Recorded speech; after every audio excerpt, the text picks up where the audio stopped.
Which is the best Japanese supercar on sale today? Is it the Nissan GT-R NISMO or the Honda NSX? Analog versus digital. This is old school. It's a little bit like going to the pub and chatting someone up. You know, like, do you have any English in you? Would you like some? Sorry. Whereas this is a bit like going on Tinder and just swiping right, swipe right on everyone. The more the merrier. Yeah. Anyway, I'm Matt Watson and you're watching CARWOW. Buying a new car? Then head to CARWOW and my team will help you find your next car at a fair price. CARWOW, your one-stop car buying comparison site.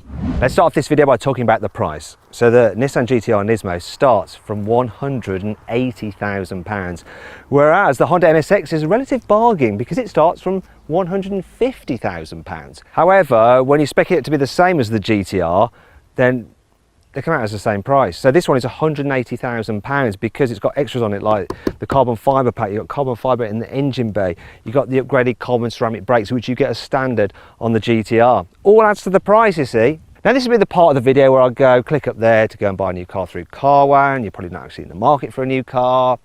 But we've got a new service through CARWOW which is amazing. If you're thinking about selling your car, you can actually upload the details of your car, send in some pictures, and you'll get great offers back on your car from our trusted dealers, and you can choose which, if any of them, you want to sell your car through. They'll even come and pick it up. Stay good. Click on the pop-out banner to check that out. Alternatively, after the video, just Google Help Me CARWOW, and you can check out that service as well as the usual new car buying schemes that we offer.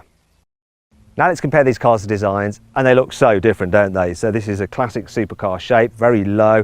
It's got a kind of like a smiley face. It's a bit insect-like, especially in this orange paint, which is extra by the way, but it works really well. Do like the number plate they've got on this car, NSX 999, which if you're not from the UK, that's the number you call if you need the police.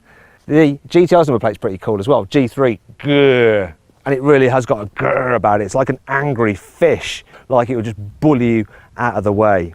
Which looks best from the front? Oh, it's so different, but I think I prefer the GT-R ever so slightly just because it's so in your face.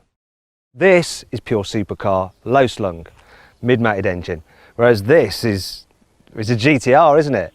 Now you can get a GT-R from £80,000, whereas this one is £180,000. Yes, it's got all the carbon fibre bits on it and the extra bits and pieces, but it is still a GT-R. Can't fault it for fake vents though, real vents. Shame about the cheap plastic badging there. Carbon fibre roof, carbon fibre side skirts, 20-inch alloys all round, carbon fibre rear wing. It does look like this wing is on backwards. Can you see that? All the vents on the NSX, they're real as well because it's got so many radiators. How many radiators, Lawrence? 10 radiators apparently on this. Insane. So it's got 20-inch alloy wheels at the back, 19s at the front. Oh, it's sleek, and a carbon roof. Very sleek looking car. They both have a bit of a problem with their doors, right? This is something very common to both of them. So this is a bit of a faff to open the GT-R's door like that, but it's not quite as much of a faff as it is to open the door on the NSX. So you've got to get your fingernail under there to pop that out. And I've just done my fingernail. Brilliant. Comparing both these cars' arses, you would think that the NISMO was way heavier than the NSX. It's not though. This weighs in at 1,703 kilos, which means it's no lightweight, but it's still lighter than this because this is 1,759 kilos. It's because of all the batteries and motors and hybrid tech on it, you see, adds weight. Interestingly though, while they look very different, they both have quad tailpipes. Hard to spot them here on the NSX, but yes, they're down here and you can put 3 fingers in them, 3 fingers in each pipe. Whereas with the GT-R NISMO, it'll take a whole fist. Look, you can fist it. Sorry. Now let's compare the car's chassis. So the NSX has an aluminium space frame, but it has a carbon fibre floor for added stiffness. Also, you've got your engine mid-mounted. That drives the rear wheels, and it has a 9-speed dual-clutch automatic gearbox plus a limited slip differential across the rear axle. You've then got 2 electric motors at the front, 1 for each wheel, and you get torque vectoring so that they can control the amount of power going to each wheel. You've also got electric power steering and 2-stage adaptive dampers as standard. Meanwhile, the GT-R has 3-stage adaptive dampers as standard. How's that for one-upmanship? It's also got hydraulically assisted power steering for that old school feel. The chassis itself is a monocoque steel. The engine is mounted at the front, and then they've got this weird quirky way of doing the four-wheel drive system. So you've got a rear transaxle. However, when you launch the car, that setup does mean that all the power goes to the rear, 100% to the rear, so you get a good launch. Now I'll actually launch this. What the heck is that? Sounds like the world is coming to an end. Maybe Godzilla is heading our way. So you've got that four-wheel drive system. At the back you've got a limited slip differential, whereas at the front it does that thing where it'll brake the front wheels to try and do torque vectoring by braking sort of thing. It's not that effective, but it sort of tries to work. Anyhow, let's compare how these cars actually drive by driving them on a twisty mountain road. So straight away this thing feels like an absolute monster. The steering, you notice it, you go over bumps, it kicks back to you through the steering wheel because you've got hydraulic power steering, old school style. I've got the suspension in the medium setting, the drivetrain in aggressive, and the stability on, because this will break traction, it really will. Even though it's got loads of grip, it's got loads of power as well.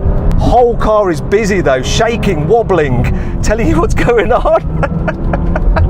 And then in comes the power. Oh, and this thing just flies. Everything is a sensory experience, it really is. The noise, the brake pedal feel, which is strong, the steering, whoa, and the grip. This thing flies, absolutely flies, but you sort of manhandle it around. You really have to wrestle it. Oh, it's not called Godzilla for nothing. It's going to be interesting to see how that NSX compares, because this,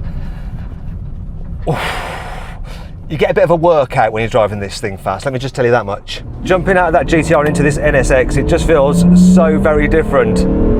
It's got a slightly artificial sound to the engine note. It's so much smoother over bumps, so much more relaxed and refined, and easier probably to go quicker straight away. The way it's dealing with those bumps is impressive, and the steering's not fighting back at you. Though at the same time, it doesn't have quite the feel or the urgency of that in the GT-R.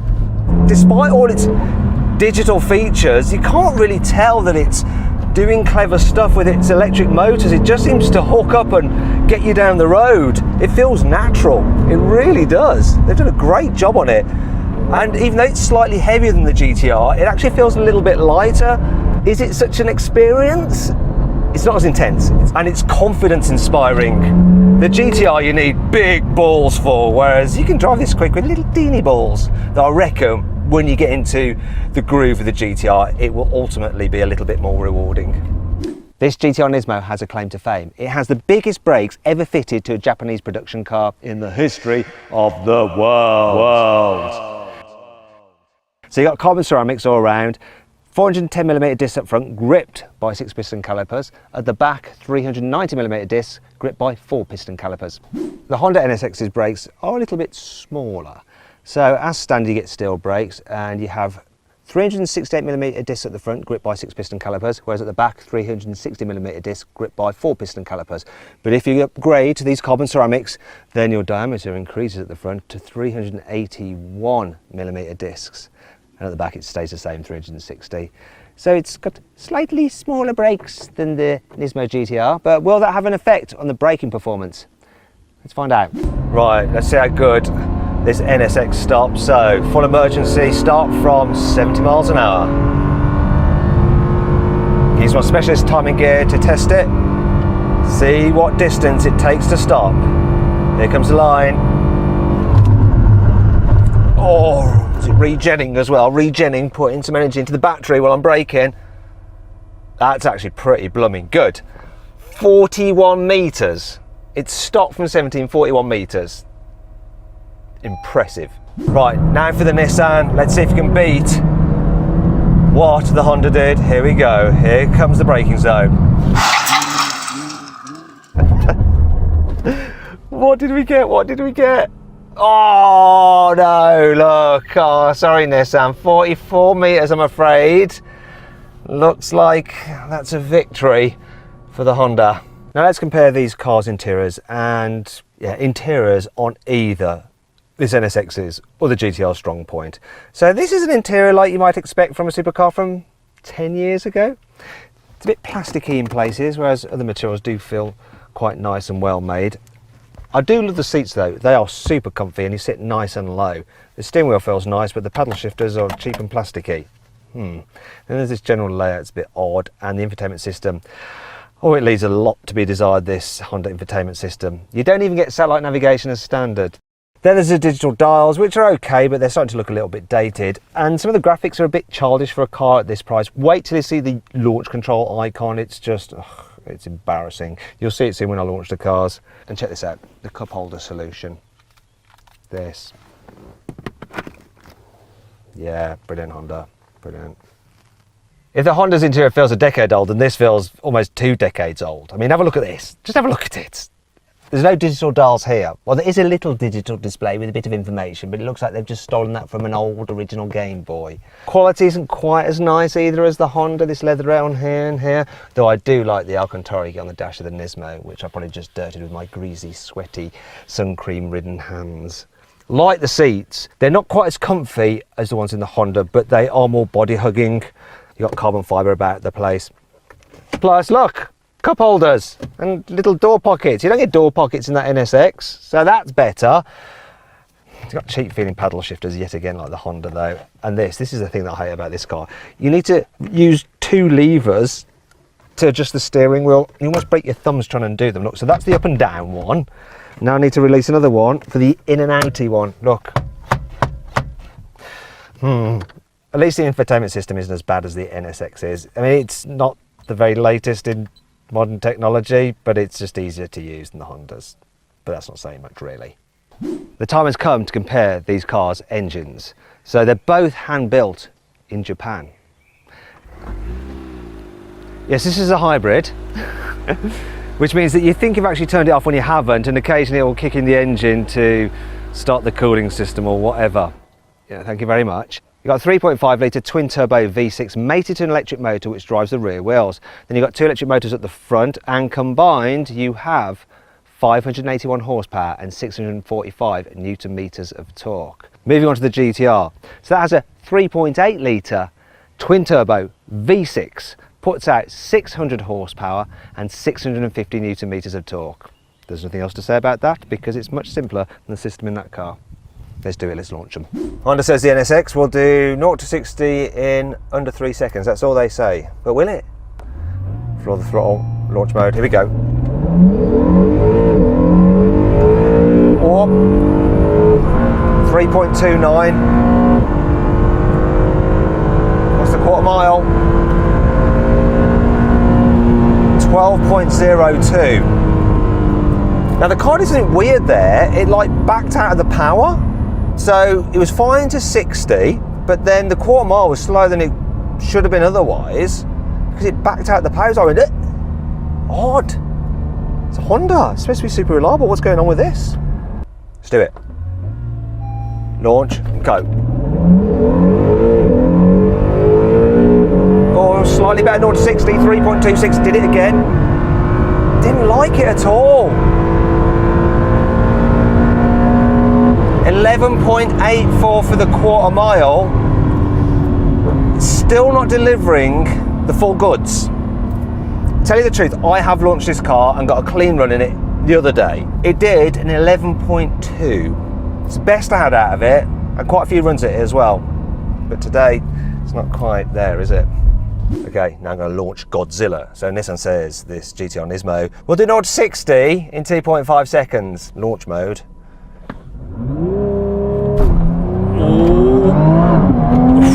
Feels quicker than the Honda, but not by much.